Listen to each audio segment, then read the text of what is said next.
You sort of went rigid. We thought maybe you were having a fit or something.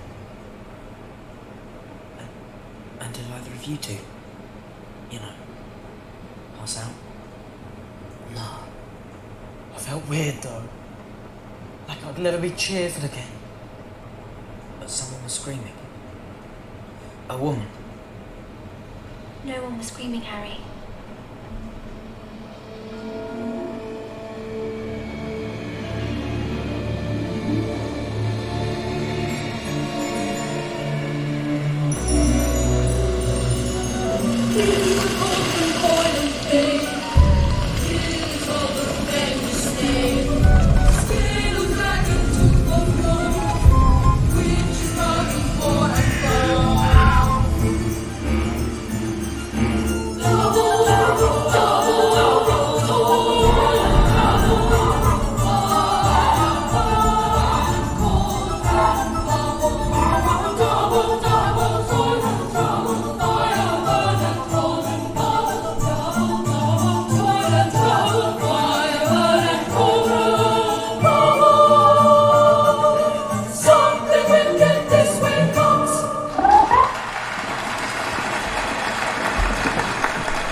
Welcome to another year at Hogwarts. Now, I'd like to say a few words before we all become too befuddled by our excellent feast. First, I'm pleased to welcome Professor R.J. Lupin, who's kindly consented to fill the post of Defense Against the Dark Arts teacher. Good luck, Professor.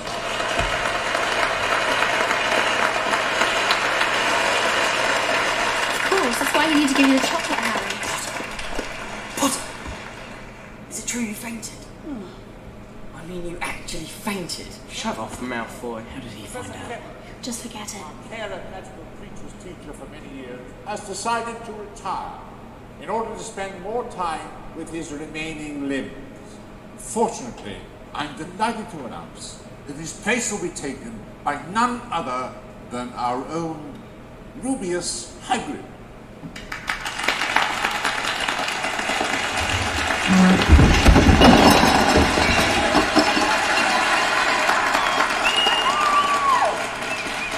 Finally, on a more describing note, at the request of the Ministry of Magic, Hogwarts will, until further notice, play host to the Dementors of Azkaban, until such a time as Sirius Black is captured. The Dementors will be stationed at every entrance to the grounds. Now, whilst I've been assured that their presence will not disrupt our day-to-day activities, a word of caution. Dementors are vicious creatures. They will not distinguish between the one they hunt and the one who gets in their way. Therefore, I must warn each and every one of you, give them no reason to harm you. It is not in the nature of a Dementor to be forgiving. But you know, happiness can be found even in the darkest of times. If one only remembers to turn on the light.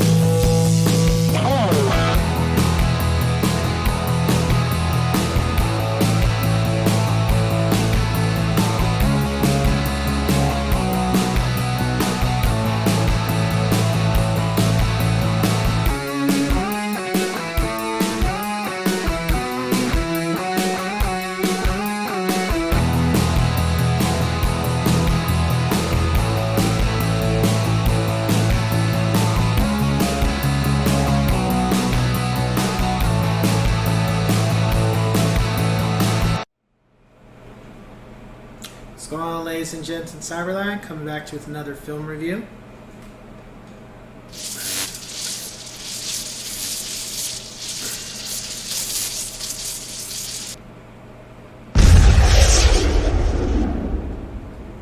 Harry Potter and the Prisoner of Azkaban.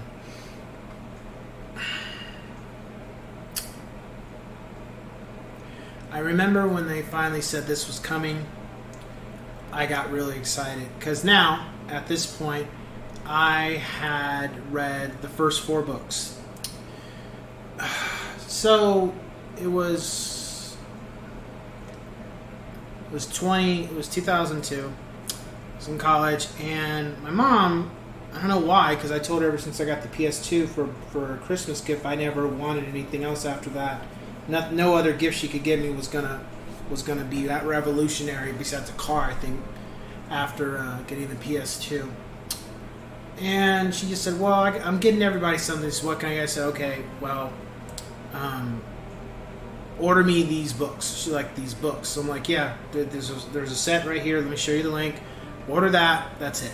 I'm fine. And so my favorite time of the year, if I haven't said this before, is winter session. And that means from about November until the end of January. That is my favorite time of the year.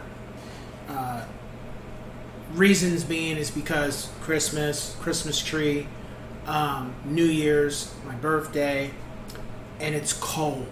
I love this time of the year. It's always been my favorite time of the year. Always.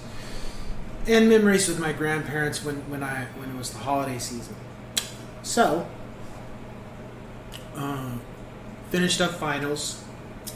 The books were there, and I just said, okay, for the next, until school starts back up, my second semester, Cal State, I'm going to read these books. And that's what I did. I started with the first book and waited until everybody was kind of out for the night. And went up, laid on the couch, had a nice, I think I had some Mountain Dews with me, because when I used to drink soda, I either had that or something along those lines. And I would just lay there and go through each book. And just go through the first book, go through the second book, go through the third. When I got to the third, there was so much stuff in the Prisoner of Azkaban that I was just flabbergasted. I couldn't believe it. It was so detailed. It was so refined. It was so refreshing. Truths that were being exposed. It was just an amazing book. And to me, that is, Azkaban is my favorite Harry Potter story. It had the Quidditch matches. It had Hagrid being a teacher. It had Lupin being the dark arts and teaching them, getting better at how to defend themselves. It had the Sirius Black situation, the history of Sirius Black, the history of Lupin and Snape and the Marauders map.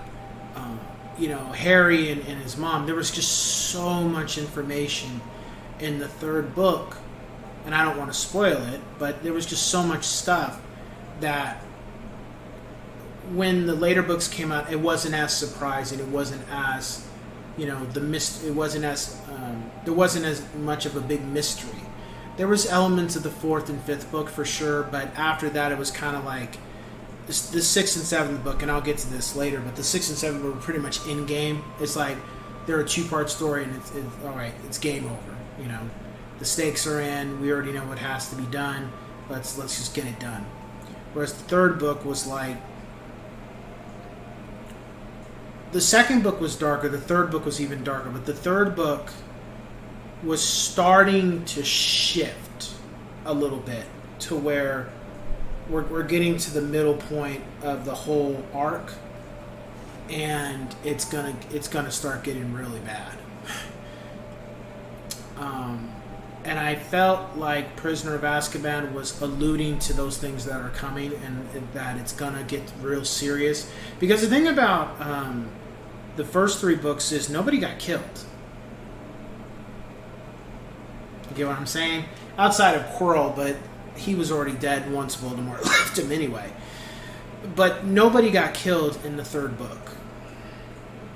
Nobody got killed in the second book. I mean, there was somebody who did die, but that was way before the second story. However, there's elements of the third book that was already alluding to things are going to get really, really bad.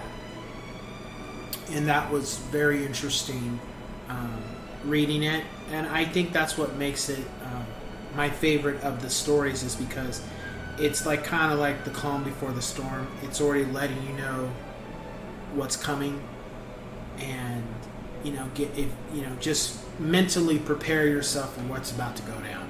It's kind of like if you haven't read the books before and you're reading them for the first time. Like if you read 1, 2, 3, and then it was kind of like, I'll never forget reading the third book. I put it down for a second to just sit and think about what I just read, kind of situation. That's how the third book was for me. And then the fourth book was a whole nother ball of wax. But that's why I enjoyed it so much. And then with regards to the movie was pretty much on par with the book for the most part. There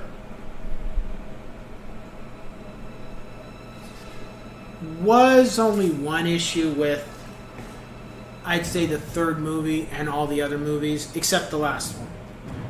In my humblest opinion, and some people can disagree or whatever, however, I personally feel after the second movie, the third movie should have been a 2-part film, the fourth should have been a 2-part, the fifth should have been a 2-part, the sixth should have been a 2-part film. From the third movie until the ending, they all should have been 2-part films. Why? Because there was so much material that the third book didn't drag, okay? The fourth book didn't drag. The fifth book dragged just a little bit. The sixth book kind of didn't drag, The seventh book didn't drag to me. It was like, you guys should have made these in 2-part films. And the crazy thing is, some people have been like, well, people would have, people would have paid to see it.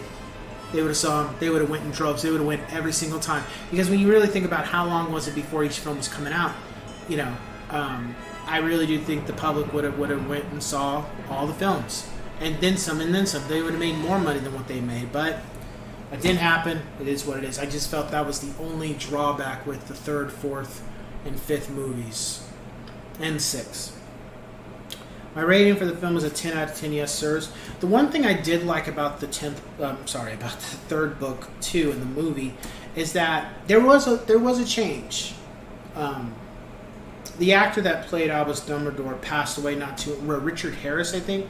He passed away not too long after the second movie, so they got Michael Gambon, who's a great actor. They got him to pick up the reins and finish out the series. But the biggest difference was that the third years were wearing regular clothes now. They weren't just wearing. They weren't always wearing uniforms. I thought that was pretty interesting. And I don't remember if that was in the book, but it was interesting to see that. And also, you were seeing them mature a little bit more, just in their appearance, how they carried their hair, their emotions, how they carried themselves in certain incidents. That was interesting as well. However, I do feel like Malfoy is an ass, but he can kind of hold his own to an extent. I kind of felt like maybe they should have had more Malfoy in the third film than what was projected. He just didn't seem like he was in there as much until later. That was interesting, but I understand because it was one film. The other thing I really enjoyed was everything leading up to the end, and how the lies that were pushed were now being uncovered, being exposed. So that was interesting as well. Nothing I didn't like. Gary Oldman, when he came on the screen, he was amazing. Him when he wasn't in the film that much, but when he was on the film, he was great.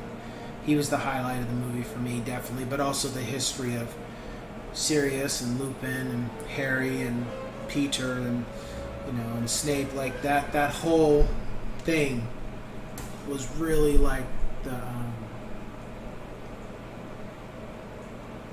it was really important piece of the film to me, and to the book too.